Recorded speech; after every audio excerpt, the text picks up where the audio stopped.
ही तयार करणाऱ्या देखील पुण्यश्लोक अहिल्या माता होत्या।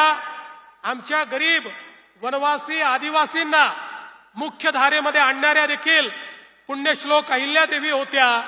आणि खऱ्या अर्थानं अतिशय उत्तम अशी कायदा आणि सुव्यवस्था कशा प्रकारे राखता येईल याचं उदाहरण त्यांच्याच माध्यमातून आम्हाला मिळत होतं। आणि म्हणून आज ज्यावेळी आपण राज्यकारभार चालवतो त्यावेळी छत्रपती शिवराय असतील किंवा पुण्यश्लोक अहिल्यादेवी होळकर असतील यांचा विचार आणि यांचा वारसा हे जर आपण जपलं तरच आपण शाश्वत विकासाच्या दिशेने जाऊ शकतो। आणि म्हणूनच मी राधाकृष्ण विखे पाटील साहेबांचं मनापासून अभिनंदन करेन की त्यांनी गोदा ते नर्मदा ही यात्रा या ठिकाणी काढली। आपल्या विचारांमध्ये नदीचं महत्व अनन्यसाधारण आहे। नदीला देवी मानलाय, नदीला आई मानलाय।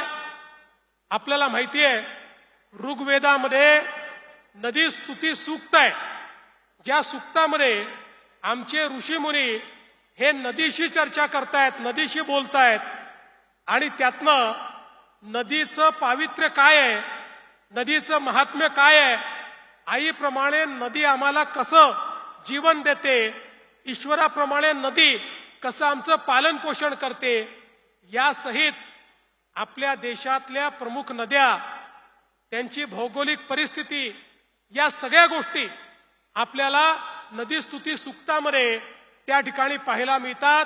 आणि आपल्या संपूर्ण वेद संस्कृतीमध्ये नदीला अनन्यसाधारण महत्व दिलेलं आहे।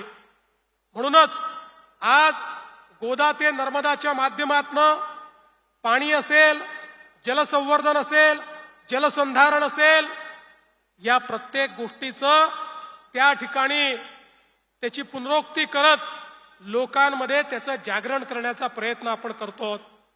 मला आनंद आहे की आमचे दोन्ही मंत्री या ठिकाणी माननीय विखे पाटील साहेब आणि गिरीश महाजन साहेब यांच्या नेतृत्वामध्ये आम्ही नदी जोड प्रकल्प हातामध्ये घेतलेले आहेत आणि महाराष्ट्रातल्या नद्या एकमेकांशी जोडून या महाराष्ट्राला दुष्काळ मुक्त करण्याचा संकल्प हा आपल्या सरकारने घेतलेला आहे।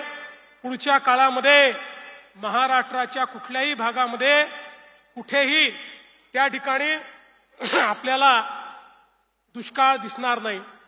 आता पवित्र कुंभमेळा येतोय, या कुंभमेळ्याच्या निमित्ताने देखील आमचा पहिला भर कशावर असेल तर आमची गोदावरी ही निर्मल वाहिली पाहिजे आणि ती अविरल वाहिली पाहिजे। निर्मल गोदावरी, अविरल गोदावरी अशा पद्धतीनं या कुंभमेळ्यामध्ये त्याची रचना आपण केलेली आहे। आणि त्र्यंबकेश्वर मध्येही आमची नदी ही 12 महिने वाहिली पाहिजे अशा प्रकारची व्यवस्था आपण करतो आहोत। मला विश्वास आहे की या यात्रेच्या माध्यमातून केवळ आमच्या गोदावरी आणि नर्मदा, जसं मगाशी सांगितलं, आमची गोदावरी ही एक प्रकारे महाराष्ट्र, छत्तीसगड, तेलंगणा, आंध्र प्रदेश या सगळ्या राज्यांची जीवन वाहिनी आहे। आमची गोदावरी असेल किंवा आई नर्मदा असेल, नर्मदा परिक्रमेचं पुण्य हे एक प्रचंड मोठं पुण्य आपण मानलेलं आहे।